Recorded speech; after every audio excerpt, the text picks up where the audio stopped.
ശബരിമല സ്വർണ്ണക്കവർച്ചാ കേസിൽ അറസ്റ്റിലായ ദേവസ്വം ബോർഡ് മുൻ പ്രസിഡന്റും CPM നേതാവുമായ A. പത്മകുമാറിന്റെ ജാമ്യാപേക്ഷയിൽ കൊല്ലം വിജിലൻസ് കോടതി ഇന്ന് വിധി പറയും. താൻ മാത്രമല്ല ബോർഡിന് കൂട്ടുത്തരവാദിത്തമുണ്ടെന്നതാണ് പ്രതിഭാഗത്തിന്റെ വാദം. കേസിൽ ഇതുവരെ ഒരു പ്രതികൾക്കും വിജിലൻസ് കോടതി ജാമ്യം നൽകിയിട്ടില്ല. വിവരങ്ങളുമായി M. മനോജ് ചേർന്നു. മനോജ്, ഇതുവരെ സ്വർണ്ണക്കവർച്ചയിൽ ഇതുവരെ പിടിയിലായ അയ്യപ്പന്റെ സ്വർണ്ണം കട്ട കേസിലും കട്ടന് കൂട്ടുനിന്നവർക്കും ഇതുവരെ ഒരു ജാമ്യം അനുവദിച്ചിട്ടില്ല. അത്ര തന്നെ ഒരു വിധി തന്നെയാണോ ഇത്തവണയും പ്രതീക്ഷിക്കാവുന്നത്?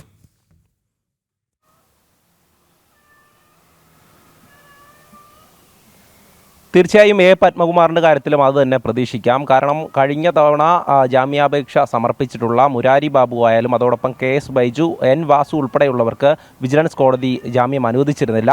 അതേസമയം തന്നെ A. പത്മകുമാർ ജാമ്യാപേക്ഷയിൽ പറയുന്നത് താൻ പ്രായമായതിനാൽ പരിഗണന വേണമെന്നും അതോടൊപ്പം തന്നെ ബോർഡിന് കൂട്ടുത്തരവാദിത്തമുണ്ടെന്നുമാണ്. അതായത് എല്ലാ കാര്യങ്ങളും ബോർഡിലെ ഓരോ അംഗങ്ങളും അറിഞ്ഞുകൊണ്ടാണ് താൻ ചെയ്തതെന്നും മിനിറ്റ്സിൽ ചെമ്പെന്നെഴുതി രേഖപ്പെടുത്തിയത് ഉൾപ്പെടെ എല്ലാവർക്കും അറിയാമായിരുന്നു എന്നുള്ള കാര്യമാണ് പറയുന്നത്.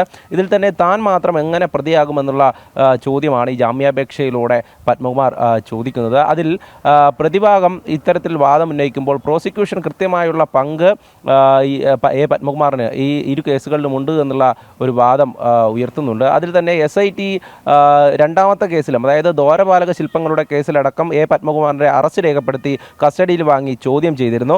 രണ്ട് കേസുകളിലും A. പത്മകുമാറിന് പങ്കുണ്ട് എന്നുള്ളതാണ് SITയുടെ കണ്ടെത്തൽ. ഇതുമായി ബന്ധപ്പെട്ട് പ്രോസിക്യൂഷൻ കോടതിയിൽ വാദിച്ചിരുന്നു. ജാമ്യം അനുവദിക്കരുത് എന്നുള്ള കാര്യം തന്നെയാണ് പ്രോസിക്യൂഷൻ്റെ ഭാഗത്തു നിന്ന് ഉയർന്ന വാദം. ഇതിന്മേൽ ഇന്ന് കോടതി വിധി പറയുകയാണ്.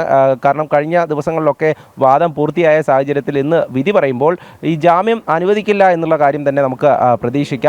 N. വാസുവിനടക്കം അങ്ങനെയായിരുന്നു. എന്തായാലും ഇനിയുള്ള നീക്കങ്ങൾ, അതായത് മേൽക്കോടതിയെ സമീപിക്കുവാനൊക്കെ ഒരുങ്ങുന്നുണ്ട് പ്രതികൾ. അതുമായി ബന്ധപ്പെട്ട നടപടിക്രമങ്ങളും തുടർന്നു വരികയാണ്. അതേസമയം തന്നെ പത്മകുമാറിനെ സംബന്ധിച്ചിടത്തോളം ഒരു CPM ജില്ലാ കമ്മിറ്റി അംഗവും അതോടൊപ്പം മുൻ MLA കൂടിയാണ്. അതുതന്നെയാണ് CPMനെ കൂടുതൽ പ്രതിസന്ധിയിലാക്കുന്നത്. കാരണം രാഷ്ട്രീയ നേതൃത്വത്തിലേക്ക് അന്വേഷണം എത്തില്ല എന്നുള്ള ഒരു പ്രതീക്ഷയിലായിരുന്നു CPM. പക്ഷേ ഇത്തരത്തിൽ പത്മകുമാറിലേക്ക് എത്തിയിരുന്നു. എന്നാൽ പത്മകുമാറിൽ നിന്ന് അങ്ങോട്ടേക്ക് അന്വേഷണം എത്തുന്നില്ല എന്നുള്ളത് പ്രധാനപ്പെട്ട കാര്യമാണ്. കാരണം SIT അന്വേഷണത്തിൽ ഏറ്റവും അവസാനം അറസ്റ്റിലായ ആളാണ് A. പത്മകുമാർ. അതിനുശേഷം തെരഞ്ഞെടുപ്പ് വരുന്നു.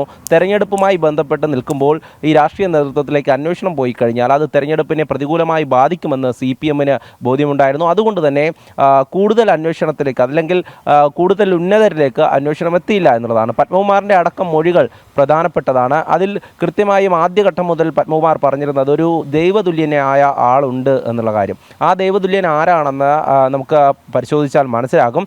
അത്തരത്തിൽ മന്ത്രിമാരിലേക്ക് അടക്കം അന്വേഷണം എത്തുന്ന ഒരു സാഹചര്യത്തിൽ അവരിലേക്ക് അറസ്റ്റ് നീങ്ങണ്ട എന്നുള്ള, അതായത് അറസ്റ്റ് നടപടികളിലേക്ക് കടക്കണ്ട അല്ലെങ്കിൽ ചോദ്യം ചെയ്യാൻ വിളിപ്പിക്കേണ്ട എന്ന നിലയിലാണ് ഇപ്പോൾ കാര്യങ്ങൾ പോകുന്നത്. എന്തായാലും പ്രതിപക്ഷത്തിൽ നിന്ന് അടക്കം മൊഴി രേഖപ്പെടുത്തുന്ന ഈ ഒരു സാഹചര്യത്തിൽ ഇനിയും ഉന്നതരെ ഇങ്ങനെ വെറുതെ വിടണമോ എന്നുള്ള ചോദ്യം തന്നെയാണ് ഉയർന്നത്. അതുകൊണ്ട് തന്നെ EDയുടെ അന്വേഷണവും ഈ ഒരു സാഹചര്യത്തിൽ ഉയർന്നു വരുന്നുണ്ട്. ED ഹൈക്കോടതിയുടെ അനുമതിയോടുകൂടി തന്നെ വിജിലൻസ് കോടതിയെ സമീപിച്ച് SITയുടെ കയ്യിലുള്ള കേസിൻ്റെ രേഖകൾ ആവശ്യപ്പെട്ടിരുന്നു. പക്ഷേ സർക്കാർ അതിന് തടയിടുന്ന ഒരു സാഹചര്യം നമ്മൾ കണ്ടിരുന്നു. കാരണം ED കൂടെ ഈ അന്വേഷണവുമായി മുന്നോട്ട് വന്നു കഴിഞ്ഞാൽ തങ്ങളുടെ മന്ത്രിമാരിലേക്ക് അന്വേഷണം എത്തുമെന്നുള്ള ഉറപ്പ് സർക്കാരിനുണ്ട്. അതുകൊണ്ട് തന്നെ പ്രോസിക്യൂഷൻ്റെ ഭാഗത്തു നിന്നുള്ള വാദം EDക്ക് ഇപ്പോൾ രേഖകൾ കൈമാറേണ്ടതില്ല, അല്ലെങ്കിൽ ശബരിമല കേസുമായി ബന്ധപ്പെട്ട് ED അന്വേഷണം വേണ്ടതില്ല എന്നുള്ള കാര്യമാണ്. പക്ഷേ ED കൃത്യമായും വ്യക്തമാക്കുന്നത് കള്ളപ്പണ ഇടപാട്, അതായത് ഇതിലൂടെ സാമ്പത്തിക ലാഭം ഉണ്ടാക്കിയിട്ടുണ്ട്, അതുകൊണ്ട് EDക്ക് ഇത് അന്വേഷിക്കാമെന്നുള്ളതാണ്. അത് ഹൈക്കോടതിയും ശരിവച്ചിരുന്നു.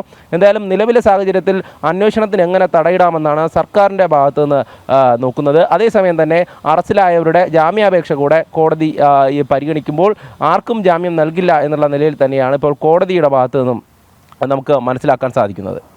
ശരി മനോജ്. ശബരിമല സ്വർണ്ണക്കവർച്ച കേസിൽ അറസ്റ്റിലായ ദേവസ്വം ബോർഡ് മുൻ പ്രസിഡന്റും CPM നേതാവുമായ A. പത്മകുമാറിന്റെ ജാമ്യാപേക്ഷയിൽ കൊല്ലം കോടതി ഇന്ന് വിധി പറയും. വിവരങ്ങൾ നൽകുകയായിരുന്നു M. മനോജ്.